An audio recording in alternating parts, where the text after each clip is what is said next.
Hello বন্ধুরা, আজকের ভিডিওতে আমরা দেখব যে কোনো টেক্সটকে আমরা কিভাবে পিকচারে ফরম্যাট করতে পারি। তো প্রথমে আমরা এটাকে সিলেক্ট করব, তারপরে এখান থেকে কপি করব, হোমে গিয়ে কপি করব। কপি করার পর পেস্টের নিচে দেখেন একটা সিম্বল আছে, এখান দিয়ে স্পেশাল পেস্টে দিব। এখান থেকে মাল্টিমিডিয়া পিকচার এটাতে দেওয়ার পরে আমরা এটাতে একটা ক্লিক করব, তারপর ফরম্যাট অপশন আসবে। ফরম্যাট থেকে আমরা যাব ক্রপে, আমরা নির্দিষ্ট সাইজ মতো এটাকে ক্রপ করে নিব। ক্রপ করার পরে আমরা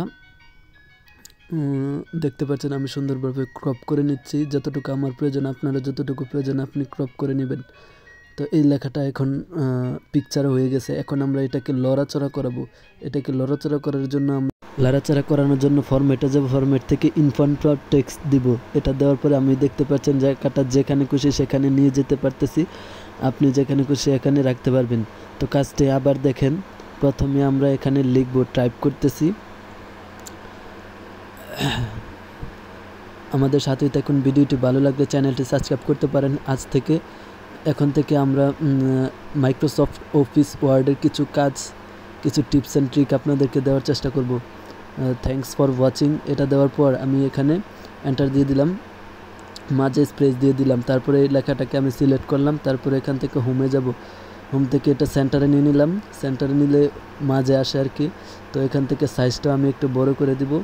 তো বড় করার পর আমি এটাকে সিলেক্ট করার পর বোল্ড করে নিব, যাতে লেখাটা দেখতে একটু সুন্দর দেখা যায়। তো বোল্ড করার পর এখন আমি এটাকে সিলেক্ট করার পর হোমে যাব। হোম থেকে কপি পরে হচ্ছে পেস্টের নিচে দেখেন এটাতে স্পেশাল পেস্ট, এটাতে যাওয়ার পরে উপরেরটা পিকচার মাল্টিমিডিয়া, এটাতে সিলেক্ট করার পর এটাতে একটা ক্লিক করব, ফরম্যাট অপশন আসবে। এখান থেকে আমরা ক্রপ টুলে যাব। তো দেখতে পাচ্ছেন এখানে লেখাতে টিপ না দিলে কিন্তু এই ফরম্যাট অপশনটি আপনি পাবেন না। তো লেখাতে টিক দিতে হবে। তো আমি এটা নির্দিষ্ট সাইজ মতো ক্রপ করে নিতেছি। ক্রপ করে নেওয়ার পরে আমি এন্টার বাটন টিপ দিতে পারেন। তো আমি দেখতে পাচ্ছি এন্টার বাটন টিপ দিলাম। এখন এটাকে আমি লড়াচড়া করাবো। দেখতে পাচ্ছেন এটা লড়তেছে না। তো যেখানে খুশি ওখানে নেওয়ার জন্য আমরা ইনফন্ট টেক্সট ব্যবহার করব। এটা দেওয়ার পর আমরা যেখানে খুশি সেখানে লেখাটা নিতে পারবো। ভিডিওটি কেমন লাগলো নিচে কমেন্টে জানাতে ভুলবেন না। পরবর্তীতে কী ধরনের ভিডিও দেখতে চান নিচে কমেন্টে জানাবেন।